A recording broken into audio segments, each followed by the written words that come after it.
지금 문 대통령하고 황교안 뭐 또는 다른 야당 대표들이 만나는 것과는 다르게 어제 청와대 대변인, 최근에 청와대 대변인 새로 되신 분이 있잖아요. 강민석 네. 청와대 대변인. 이분이 중앙일보 출신이시잖아. 네. 현직에 있던 지 얼마 되지 않았잖아요. 근데 대통령의 입을 자처하는 게 쉽지는 않을 거예요. 그렇지 않겠어요? 근데 어제 그 이야기를 했었지. 이 중국인 관련해서 물론 오늘의 약간 논란 다른 게 있긴 했습니다만 이 미래통합당하고 조중동 등이 중국인의 입국을 전면 금지해야 된다고 하는 정치 공세에 대한 일종의 반박 발표를 하는데 저는 굉장히 좋더라고요. 그러니까 사실상 이렇게 알리는 게 맞아요. 현실적으로는 그게 말이 안 된다. 그냥 정치 공세일 뿐이다인데 먹힌단 말이야. 그러니까 중국 쪽에서 오는 입국을 봉쇄해야 된다라고 하는 그 주장이 일반인들한테 먹혀요. 보통 사람들한테는.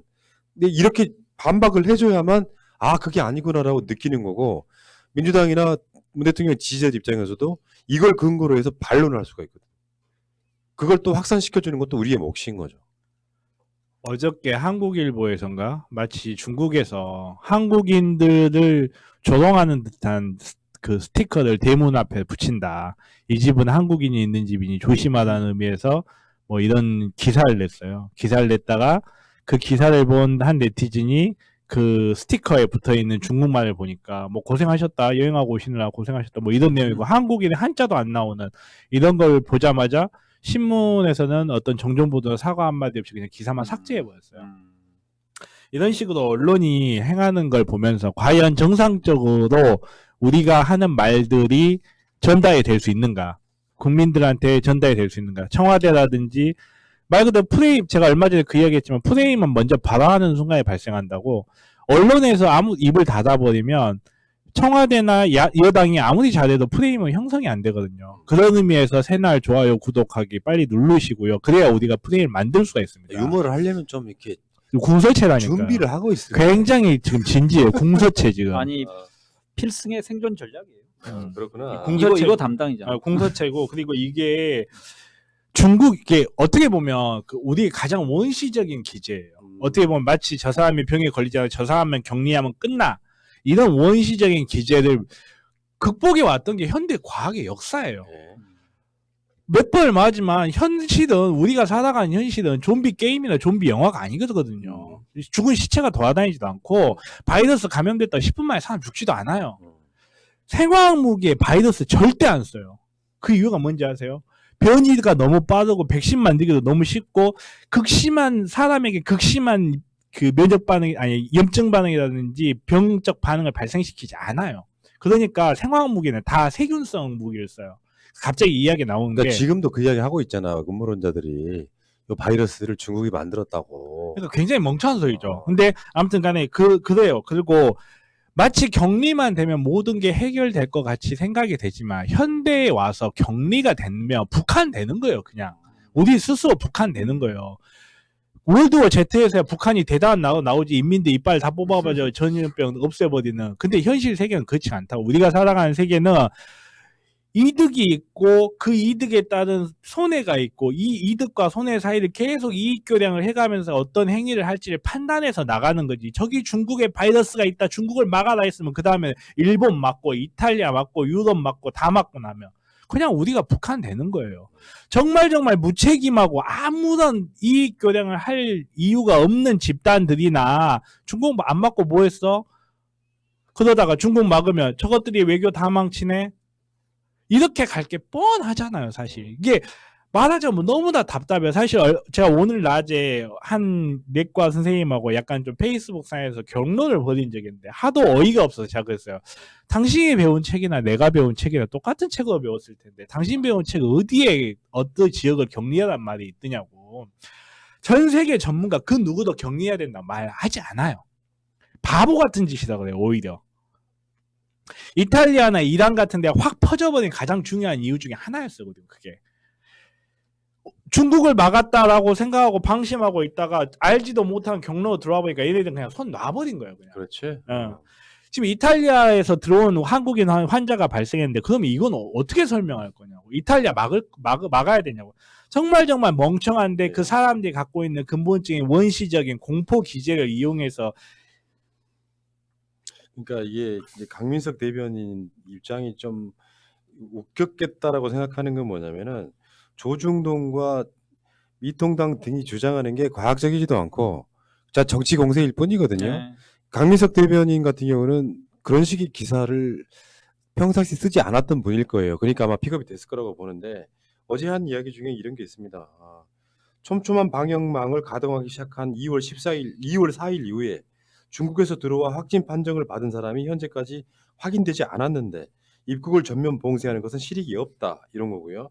다음에 국내 확진자 어제까지 1,595명 가운데 중국인 확진자는 모두 11명인데 특별 입국 절차를 마련하기 전 중국에서 감염돼 입국한 것으로 추정된 인원은 11명 중 4명인데 이들은 모두 1월 31일 이전에 입국한 사람들이고 3명도 그 4명 중에 3명은 완치 상태, 1명도 상태가 안정적이다. 지금 이 이야기를 했던 거고요. 또 이런 게 있습니다. 최근 입국하는 중국인 수보다 중국에 입국한 우리 국민 수가 2배가량 많다. 이 부분은 또 오늘 약간의 논란이 좀 소지가 있긴 했는데 어쨌건 그 2월 4일 이후에 특별 입국 대상자 된 사람들 이후에는 또 후베이성 자체는 사람이 한 명도 못 나옵니다. 그러니까 실제로는 이런 상태에서 만약에 예를 든 거 아까 그 이탈리아 이런 케이스가 그런 거 아니에요. 중국 입국자만 막으면은 그러면 싱가포르 입국자 뭐 하다못해 아시아 입국자 이탈리아에서 이게 뭐 한다 그러면 이탈리아 입국 다 막아야 되는 상황이 되는 거잖아요. 입국하는 사람들 중에 증상이 있는 사람을 일단 촘촘하게 막아내고 이 상태로 가는 거고 이게 아까도 말씀드렸지만 패스트 같은 어마어마한 어떤 중증도를 보이거나 사망률이 높은 병이 아닌 이상은 그 WHO나 어제 뉴욕타임즈도 그런 거였었거든요. 이게 중국처럼 완전히 후베이성을 봉쇄한 상태가 아닌 민주국가 시스템으로서 봉쇄를 하지 않는 범위 내에서 이렇게 막아내고 있는 건 대한민국 정부가 어마어마하게 지금 일처리를 잘하고 있는 거고 이게 결론적으로 성공적이었다고 평가가 되면 이게 세계적인 어떤 샘플이 될 것이다. 이런 식의 뉘앙스로 이야기를 했단 말이죠. 여기에 대해서 지금 정치 공세로서만 중국 입국 봉쇄 의도는 딱 하나다. 우리나라 경제 완전히 절망해라. 그러면 총선이 유리하다. 딱 그것밖에 없다고 저는 봅니다. 그러니까 우리 경제가 지금 대외 무역 의존도가 아주 크잖아요. 다른 전 세계 어느 나라보다도. 그리고 우리의 그 수출 수입의 그 4분의 1 정도를 중국이 차지하고 있기 때문에 그리고 아까 그 말씀하신 대로 상해에서 우리한테 마스크 50만 개 보내줄 정도로 지금 위기 상황에 실은 누가 친구인지를 판명할 수 있는 기회거든요. 그리고 실질적인 효과가 없는데 만약에 우리가 중국에 대해서 입국 차단 조치를 한다 그러면은 중국이 그 쌓이는 원한이 있을 겁니다. 거기에 대해서 아마 그 사드 사태로 불러왔던 그 한한령에 준하는 그 정도 그 경제적 타격을 중국이 우리에게 입힐 수 있거든요. 그럼 지금 자영업자들도 힘들지만 중국인들을 상대로 하는 관광이나 뭐 무역이나 이런 분들도 다 힘든 상황이거든요. 그럼 경제가 전체적으로 돈의 흐름, 순환을 중시한다는 측면에서 어디 한 군데가 막히면 그게 결국은 서민들이 가장 큰 피해를 볼 수밖에 없는 상황입니다. 그래서 중국인 출입 봉쇄, 그 출입 금지를 취함으로써 결국은 가장 큰 피해를 보는 것은 우리 대중 서민들이다. 근데 거기에 대한 생각은 전혀 안 하고 한국 경제가 더 악화되기만을 바라는 그래서 정부의 실책을 자기들이 찾아내서 정부를 공격하기 위한 빌미로 활용하고자 하는 정치 공세에 불과한 거죠. 맞습니다. 그래서 지금 이미 외교부 입장에서 발표한 게 있어요. 중국발 입국자가 이미 80% 이상 급감을 했다는 거예요. 유입 억제 효과가 이미 발생 중이고 사실상 지금 이 경제는 망가지고 있어요. 그러니까 중국을 봉쇄하지 않아도 중국발 입국자를 막지 않아도 경제는 망가지고 있다고 이 자체가 중국발 입국자가 80% 이상 급감한 것 자체가 바로 그 징표 중에 하나입니다. 그러니까 이걸 이제 슬기롭게 잘 극복해서 빨리 양국 간의 교류가 돼야 거기에 관련돼서 먹고 사는 사람들이 정상적인 위치로 서서히 가는데 만약 우리가 여기에 대해서 잘못된 정책을 취하면 우린 중국과 관계가 더 멀어집니다. 그러니까 우리가 그 한일 무역 정쟁 국면에서 한 번도 우리가 흑자를 본 적이 없는 나라가 일본이잖아요. 반대로 우리나라가 가장 많은 흑자를 보고 있는 곳이 중국이에요. 그 관계를 좀 아셔야 될 것 같고요. 그 과정에 지금 진짜로 정부가 해야 될 일을 지금 하고 있는 것 같은데 임대료를 그 건물주가 임대료를 인하하거나 이 등등을 하게 되면 그게 정부가 절반 부담한다고 해요. 박근혜나 이명박 때는 도저히 볼 수 없는 그러니까 장사가 사업이 안 돼서 손해를 보고 있는 자기 세입자가 있어요. 그러면 그 주인이 야 이번 달에는 서로 이렇게 힘드니까 내가 임대료 깎아줄게라든지 안 받을게라든지 이 운동이 일어나고 있지 않습니까? 지금 특히 대구 같은 데서 그러면 정부가 그중에 임대료 절반은 부담을 하겠다는 거예요. 세금으로 감면해 주는 거죠. 그럼 세수가 그만큼 줄어드는 거거든요. 그렇죠. 그러니까 저도 몇 건 소개했었는데 이게 뭐 전주 한옥마을에서 시작됐다고 그러고요. 맨 처음에 물론 대구는 물론이고 그다음에 서울 모래내시장, 남대문 시장 등지에서 그 임대인들이 임차인들에게 임대료를 할인해 주거나 그 한 달분을 면제 주거나 뭐 이런 뉴스가 몇 개 들렸었습니다. 그리고 이제 정부가 거기에 발맞춰서 그 인하분 50% 정도는 국고가 부담하겠다. 그러니까 그 형태가 그 소득세 뭐 감면해 주든지 법인세를 감면함으로써 그래서 돈은 안 주지만 그 세금 형태로 내야 될 돈에 대해서 깎아주는 거기 때문에 보전해 주는 거기 때문에 정부가 아까 말씀하신 대로 그 세금 걷는 세액의 감소를 좀 감내하더라도 지금 상황에선 꼭 필요한 경제적 예. 비상조치이기 때문에 필요한 조치인 것 같습니다. 이게 지금 그래서 이제 추경도 필요한 거지만 예를 들면요. 그게 예전에 포항 지진처럼 대구 경북이 주요 발원지가 아니었으면 어떻게 됐을까요? 선거용이라고 난리를 쳤겠죠. 그렇죠. 선거용이라고. 근데 이제 거기에 속아 넘어가시는 분들이 가끔씩 우리 방송도 들어오시고 내가 가는 미장원에도 오시는데 국민 세금을 펑펑 쓴다고. 오늘 이상희 교수님 그 비례대표 출마한 인터뷰도 사실상 주요 내용 중에 하나가 그런 거거든요. 세금을 걷어서 국가가 필요한 데 쓰는 거예요. 희한한 논리를 갖고 있어. 정말 찢어지게 가난하신 분들이 무슨 말이냐면 세금을 걷었는데 어떤 사회, 국가 내에서 돈을 벌었다고 하는 건 지가 잘나서만 버는 게 아닙니다. 사주는 사람이 있고 소비자가 있고 내 가게에 오는 손님이 있고 그 돈을 버는 거야. 돈을 엄청 벌었어. 근데 솔직히 말하면 이놈은 세금을 내고 싶죠 하지 않아요. 그러니까 거짓 선동을 해요. 내가 세금을 냈더니 딴 데 펑펑 쓰더라. 거기에 찢어지게 가난하신 분이 거기에 세뇌를 당해가지고 계속 국민의 세금을 왜 펑펑 쓰냐는 논리를 미장원에 와서 퍼뜨리십니다. 그 중어르신께서 나이 좀 적당히 드셨어요. 아주 늙지도 않았고 아주 젊지도 않은데. 근데 그런 방식으로 가는데 실제로 국가가 존재되는 이유라니까요. 세금 돈을 벌었다는 건 꼭 네가 잘나서만 버는 건 아니고요. 그러니까 내가 많이 벌수록 세금이랑 계속 구간이라는 게 있는 거잖아요. 진짜로 최저생활비밖에 안 되는 사람은 세금 안 내요. 여러분들 세무 신고하시려고 세무서에 한번 가보세요. 각종 항목을 물어서 당신은 세금 대상자가 아니고 공제 대상자입니다라고 알려줍니다. 내가 사원망하고 정말 헤맬 때 세무서에 갔더니 다 공제해줘가지고 되게 고맙긴 하더라. 그게 국가더라고. 그것도 사실 복지예요. 근데 뭐 굉장히 어마어마하게 버시는 분들이 세금 안 내려고 뒤에 가서 씹어요. 정권이 바뀌었더니 세금만 엄청 뜯어간다. 무슨 보유세 뜯어가네, 뭐 양도세 뜯어가네, 꼭 이야기를 해. 거기에 속아 넘어가셔가지고 세금을 펑펑 쓴다고 그래. 근데 사실은 자기한테 가는 세금은 반대를 하지 또 안 해 또 이 사람들이. 그 염치의 문제죠. 어떤 사람이 사회에서 성공하고 돈을 많이 벌었다는 거는 사회 기초 시스템을 그만큼 잘 이용했다는 뜻이기도 해요. 그니까. 그러면 그만큼의 비용을 내는 게 맞아요. 그리고 어떤 사람이 사회에서 상대적으로 소외돼 있고 돈을 못 벌고 있다는 거는 상대적으로 사회 기반을 사용하지 않았다는 뜻이기도 하거든요. 예를 들어서 저의 예를 한번 들어볼게요. 내가 어느 날 갑자기 제가 잘나가지고 의사가 딱 된 다음에 변호사가 된 것 같지만 그렇지 않거든요. 국가가 교육 시스템을 운영해주고 그 교육 시스템에 내가 들어가 있는 거예요. 아, 내가 납부금 다 냈지 않냐? 국가에서 지원금도 냈어요. 그리고 의사라는 시스템, 국가가 의료 체계를 의료인이라는 시스템에게 독점적 지위를 준 거예요. 그리고 보호해 준 거예요. 그렇기 때문에 의사들이 돈을 버는 거예요. 내가 혼자 잘났기 때문에 의사가 돈을 번다? 그건 정말 위험하고 이기적인 그치. 생각이에요. 예.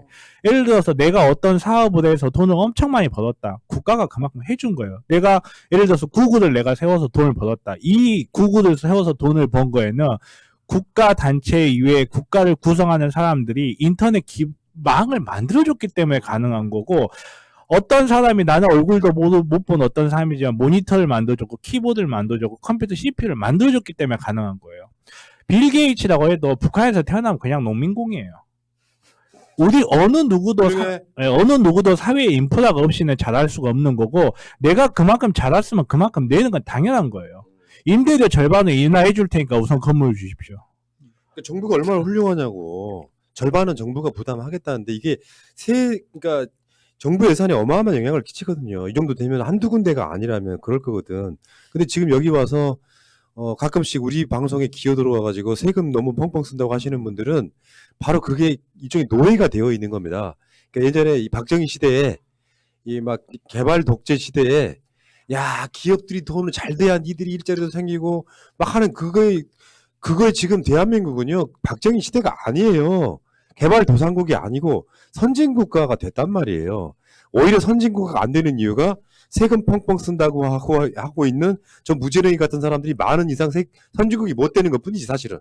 세금을 그러니까- 거기에 쓰라고 있는 거예요. 그러니까 경제 주체가 정부, 가게, 기업이잖아요. 그러면은 지금 기업이나 가게가 좀 활력을 잃었을 때는 정부가 이렇게 세금으로 얻은 돈을 확장적 재정 정책을 통해서 활력을 주는 겁니다. 이게 그 20세기에 가장 유행했던 케인지안 그 경제의 가장 기본이고, 저는 지금 상황에서는 그 기업들이 좀 위축돼 있습니다. 그러니까 제 친구도 아까 그 제가 여기 오기 전에 1시간 전쯤에 전화를 했는데 직원을 한 30명 정도 고용하고 있어요. 그 사무직 직원들을. 근데 그 친구 얘기가 다 오늘 문자를 보냈답니다.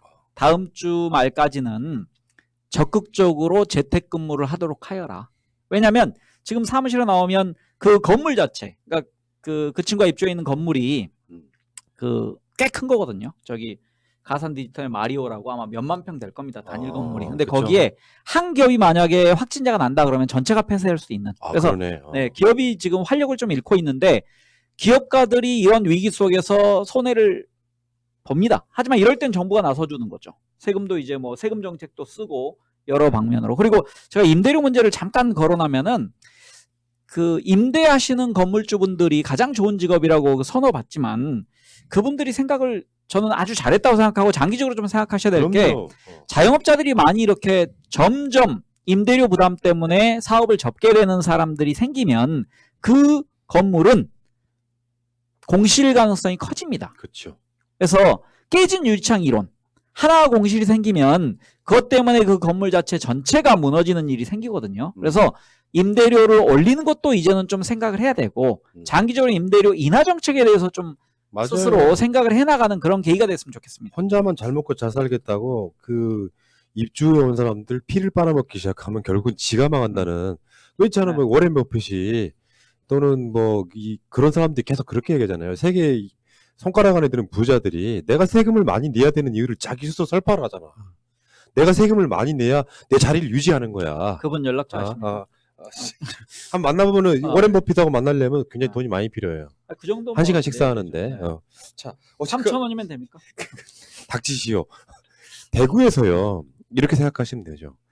대구 지역 경제가 망가지고 장사가 안 된다.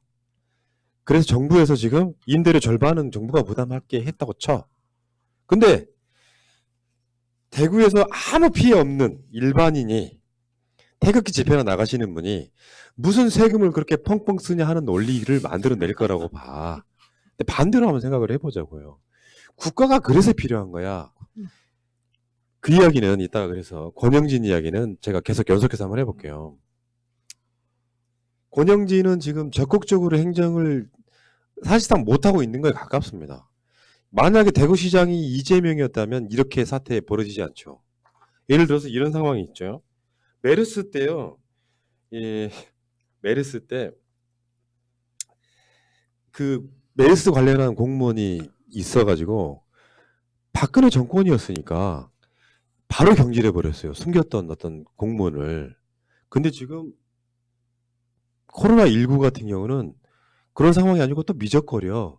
그러니까 권영진이 욕을 먹는 이유가 그런 것 때문이거든요.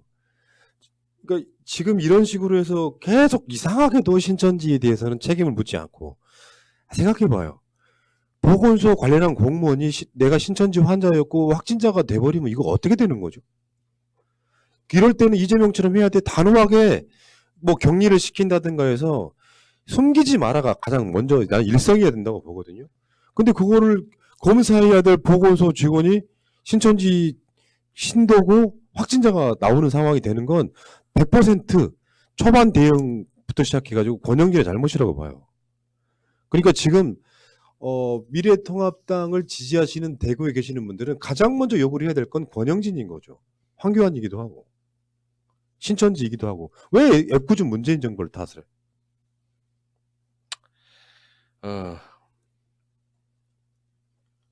그러니까 그 권영진과 저는 그 계속 제기하는 주장이 메르스 때는 그냥 그 공무원을 자를 수 있었던 이유는 그 사이에 그 공무원과의 그러니까 그 해고에도 전혀 뒤탈이 없는 그런 공무원이 잘랐을 거라 생각하고요. 그 지금 인터넷상에 돌아다니는 것 중에 표창장이 하나 있습니다. 그게 이제 대구 신천지 자원봉사단에게 권영진 광역시장이 2017년 6월 30일 날 표창장을 그 수여한 게 있거든요. 그래서 저는 권영진 자체가 신천지에 정치 자금이 유입됐을 수도 있다고 생각하고요. 아니면은 인적 도움을 받았다고 생각합니다. 왜냐면 종교라는 게 그 어느 정도 세를 형성하면 정치인들 속성은 어떤 숫자가 모여진 곳에는 항상 줄을 대려는 그런 속성이 있거든요. 그 표를 얻기 위해서.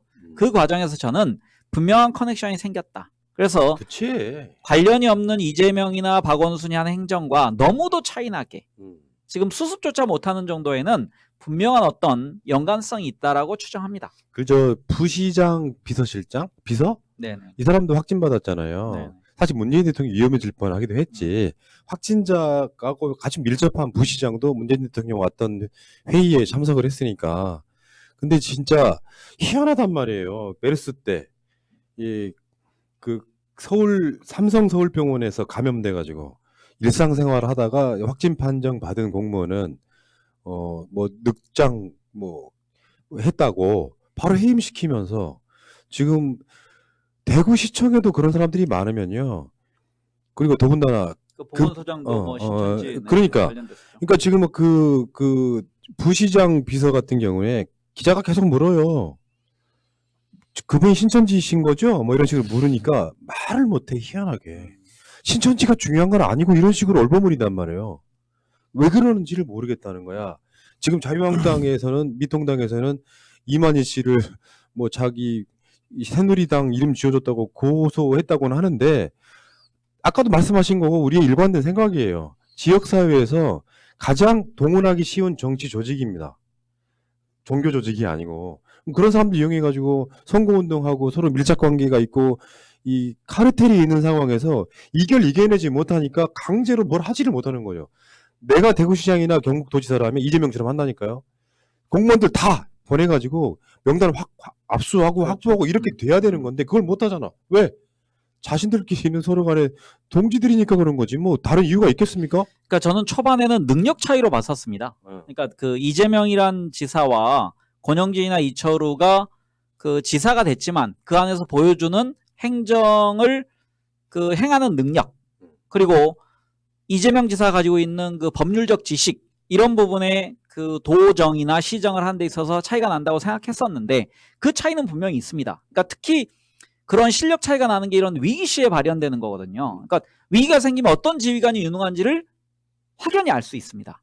근데 이제 거기에 덧붙여 저는 지금처럼 미적거리는 그러니까 지금 물러설 구석이 없는 대구 경북지사들이 경북지사 대구시장이 아무런 행정적인 능력을 발휘하지 못하는 데는 어떤 검은 커넥션이 있다라고 추정할 수밖에 없습니다. 그러니까요.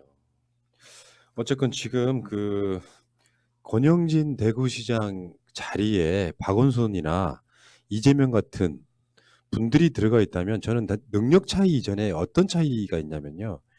개념의 차이가 있다고 봐요. 그러니까 정치를 하는 목적의 차이 같은 게 있거든요. 그러니까 아무리 개인의 영달을 위해서 뭐 시도지사하고 국회의원 한다고는 하지만 최소한 민주 세력은요. 그 정치의 출발점에 어찌 됐건 간에 국민이라고 하는 민주주의라고 하는 개념이 장착되어 있기 때문에 같은 사건이 딱 벌어지잖아요. 그럼 시작하는 단계에서 민주주의가 뭐예요? 우리가 배웠잖아. 최대 다수의 최대 행복이라는 그 목표도 분명히 있는 거거든요. 그러니까 일반 국민들, 내가 만약에 내가 그러니까 다스린다는 표현보다는 섬겨야 될 국민이 부자가 있고 부자가 아닌 사람이 있다고 치면 부자는 몇 퍼센트 안 되잖아요. 그러면 다수 국민을 위한 행정 정치를 할 수밖에 없는 거거든요. 그 개념이 있는데 얘네들 머릿속에는 그런 개념이 없는 거예요. 자, 미래통합당 세력의 특징은 뭡니까? 엘리트주의. 그리고 정치하는 세력이 사실은 국민을 속여가면서 아까 말한 그 세뇌당하신 분들이 들어와가지고 국민 세금 펑펑 낭비한다.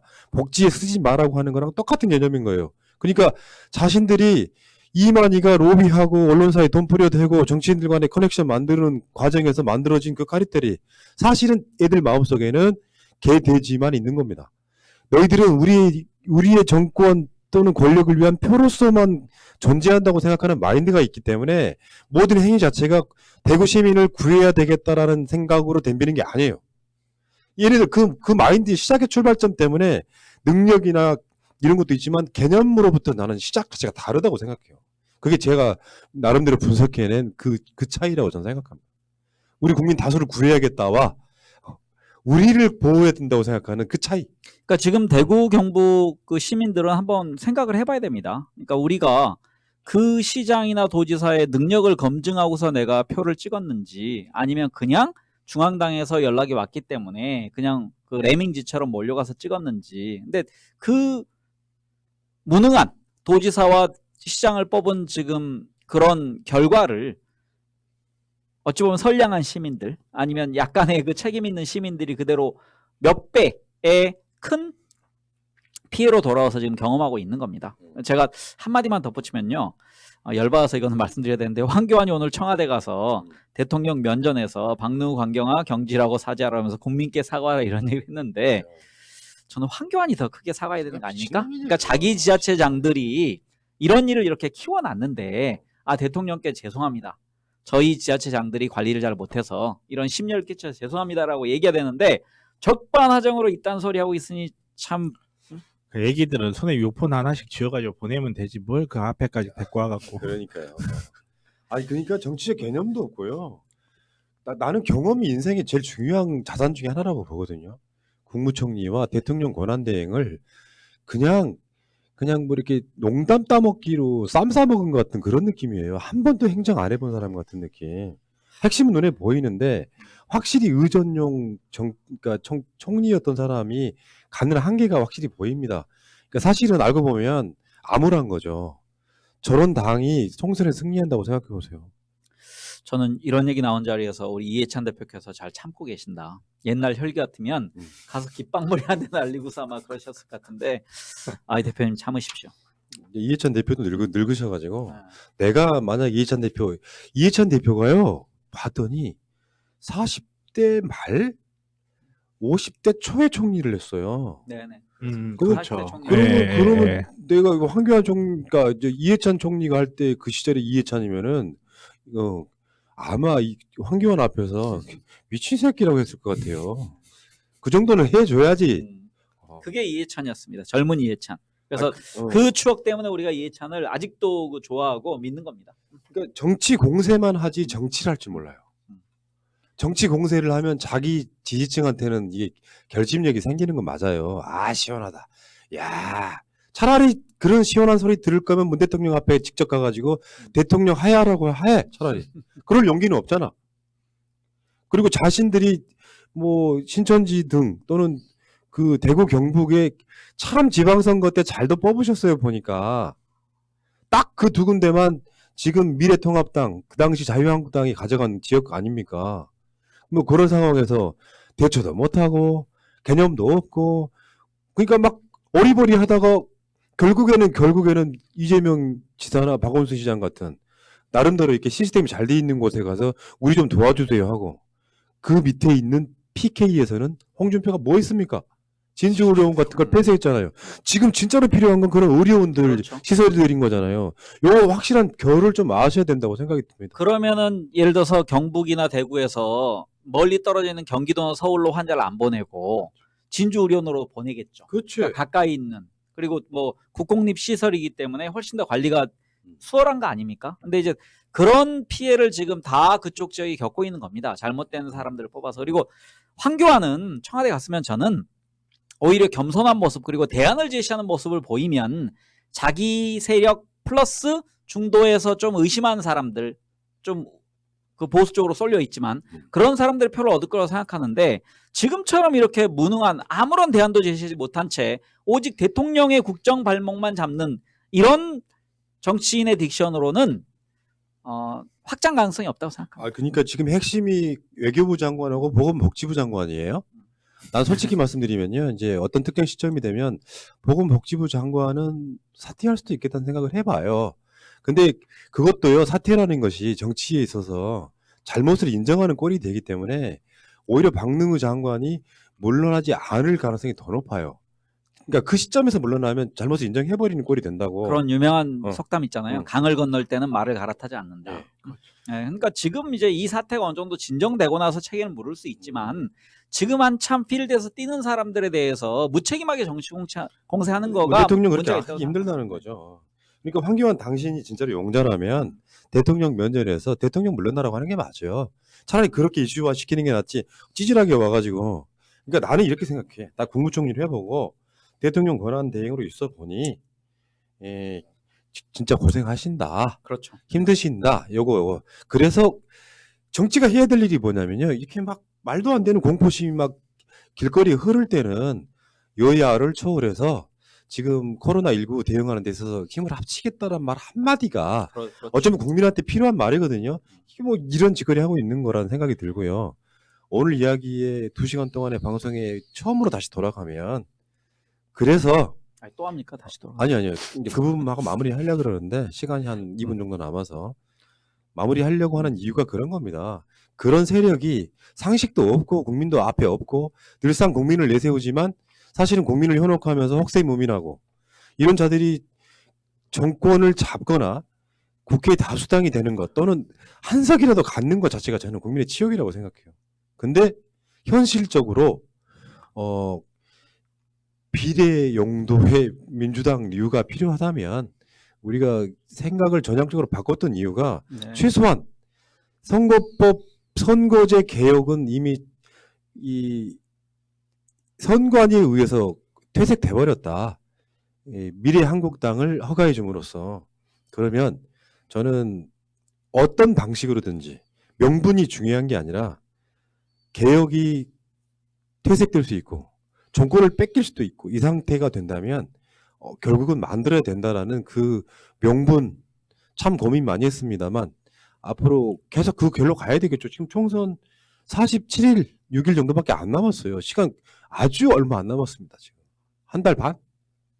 저는 민주당 그 지도부가 아까 말씀드렸듯이 명시적으로는 얘기 안 하지만 대안을 제시할 거라고 생각합니다. 그러니까 어떻게 우리가 투표를 하는 것이 가장 민주 진보 세력의 그 합당한 승리를 얻는 방법인지, 그리고 저는 지금 상황에서는 뭐 비례 민주당에 관련된 비례 민주당 아니지만 이것은 올바른 선택이다. 그리고 우리 스피커들도 지금까지 얘기를 안 했던 것은 내부 총질을 그 막기 위한 것이지 아무런 생각이 없었던 게 아닙니다. 한 말 또 하기 싫은데 손자병법에 모두 전쟁이란 전공법으로서 맞서고 기공법으로서 이기는 거라고 민주당 잘하고 있다고 생각합니다. 전공법으로 비례당을 막는, 상대방의 비례당을 막고 기공법은 어떻게 쓰는지 안 가르쳐 주는 거예요. 그게 드러나는 순간 기공법이 아니에요, 더 이상. 그 과정에서 민주당이 어떻게 시민 세력 비례 정당이라고 표현한 게 맞게 비례 정당을 비례 정당과의 관계를 뭐라 해야 돼요? 그 가깝지도 않고 멀지도 않게 유지해 나가는지 저는 이해찬 대표를 믿습니다. 그 부분에서는. 네. 그리고 마지막으로 황교안 대표님 출입국 관리는 법무부 소관이에요. 외교부 아니에요. 자, 그 정의당은요. 쉽게 표현해서 정의당 부류의 진보 정당은 항상 득세하는 시기가 있어요. 민주정권 때 득세합니다. 그렇죠. 엄혹한 시절에는 그 오목한 정권과 싸우기 위해서 세력이 하나로 모아주거든요. 네. 근데 정의당은 지금 본인들을 사실상 지지해 줄 수 있었던 민주당 지지자들의 마음을 얻는데 실패해버렸다는 것이 가장 큰 패착이라고 생각이 들고요. 그러니까 우리들 마음속으로 돌아설 수밖에 없는, 연대를 강조했던 입장에서 연대가 아닌 또 다른 어떤 의미에서 사실은 팽당하고 있는 거라는 말씀을 한번 드려보고, 자, 오늘 방송은 여기서 이제 마치도록 하고요. 지금 7시가 넘었죠. 여러분, 오늘 방송 여기서 마치고요. 일요일 날, 그러니까 이게 지금 이제 음향과 오디오 시스템 마지막 상황이에요. 일요일 날은 송 작가의 중국 이야기에서는 새로운 시스템으로 찾아오도록 하겠습니다. 자, 여러분 좋은 주말 되시고요. 코로나 19 이겨낼 수 있고요. 이미 이겼어요, 우리 마음속으로. 자, 마치겠습니다. 고맙습니다. 대구 경북 시민 여러분 힘내시기 네. 바랍니다. 힘내시기 바랍니다. 응원합니다. 여러분 좋아요, 구독 좀 부탁드리겠습니다. 네, 수고하셨습니다. 감사합니다.